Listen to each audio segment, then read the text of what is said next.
ঘরে থাকা কিছু অল্প উপকরণে খুব সহজেই কিভাবে বাসায় চিকেন মোমো তৈরি করা যায় আর একবারে পারফেক্টভাবে সেটাই আজকে আপনাদের শেয়ার করব।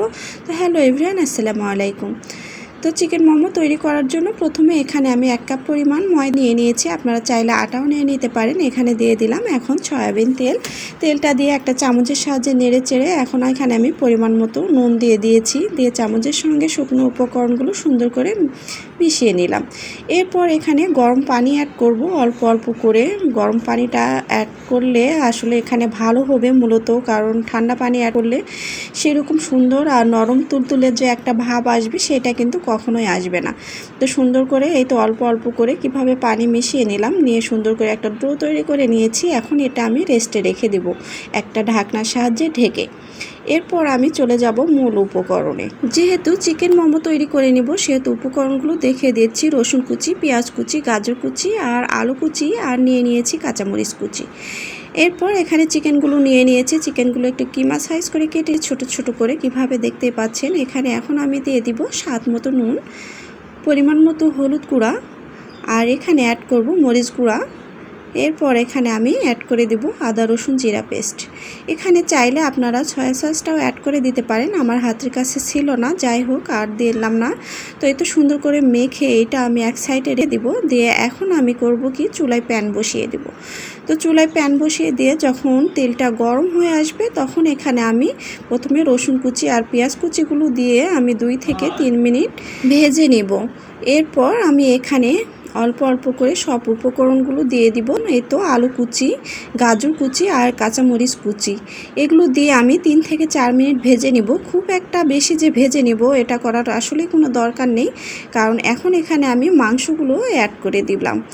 ওই যে কিমা করা যে মাংসগুলো সেখানে অ্যাড করে দিয়ে এখন আমি এখানে ঢাকনা দিয়ে বেশ কিছুক্ষণই ভেজে নিব। এখানে কোনো পানি অ্যাড করার দরকার নেই, যেহেতু মাংস দিয়ে দিয়েছি এমনিতেই কিছু পানি বের হবে। তো এই তো এখানে 3 থেকে 4 মিনিট আমি ভেজে নেওয়ার পর এই অবস্থায় আমি আরেকটু লবণ অ্যাড করে দিলাম, কারণ পরিমাণটা কম হয়ে গিয়েছে। এরপর আমি দিয়ে দিলাম ধনিয়া গুঁড়ো, ভাজা যে ধনিয়া গুঁড়োটা সেটা আসলে চিকেনটা রেডি হয়ে গিয়েছে। এখন আমি ঢাকনা খুলে দেখিয়ে দিচ্ছি কতটা সফট হয়ে গিয়েছে। তো এই তো আমি এইভাবে ছোট ছোট করে লেচি করে কেটে নিয়েছি। এখন বেলুন ফিটার সাহায্যে আমি ছোট ছোট করে রুটি বেলে নিয়েছি। রুটিগুলো তো আমার গোল হয় না, সেহেতু একটা গোল ঢাকনার সাহায্যে এভাবে গোল করে কেটে নিব। তাহলে হবে কি, প্রত্যেকটা মোমো সম পরিমাণে তৈরি করা যাবে।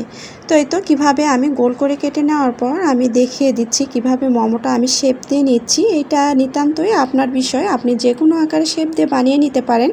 আমি মূলত এইটা একটু ভালো পারি, যার জন্য এই শেপ আকারে আমি বানিয়ে নিব সবগুলো মোমো।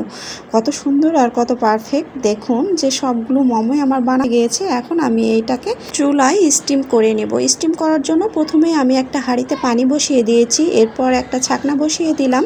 আমি স্টিলের রাইস কুকারের উপরে যে ছাকনাটা সেইটাই ব্যবহার করেছি। এখানে চাইলে আপনারা রাইস কুকারেও এটা স্টিমটা করতে পারবেন, যার যেটা সুবিধা আর কি। আমি এই সুবিধার্থে চুলায় বসিয়ে দিয়েছি। আর হ্যাঁ, এখানে আমি তেল ব্রাশ করে নিয়েছিলাম, কারণ তেলটা ব্রাশ করে নেবেন অবশ্যই, নয়তোবা নিচে লেগে যেতে পারে।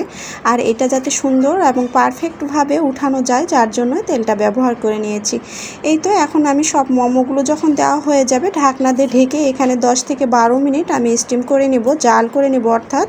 তো এই পর্যায়ে আমার হয়ে গিয়েছে মোমোগুলো তো সুন্দর আর কতটা পারফেক্টভাবে তৈরি হয়ে গিয়েছে। এখন আমি সবগুলো চুলা থেকে এক এক করে উঠিয়ে নেব। এইভাবেই তৈরি করে নিলাম সুন্দর এবং পারফেক্টভাবে চিকেন মোমো।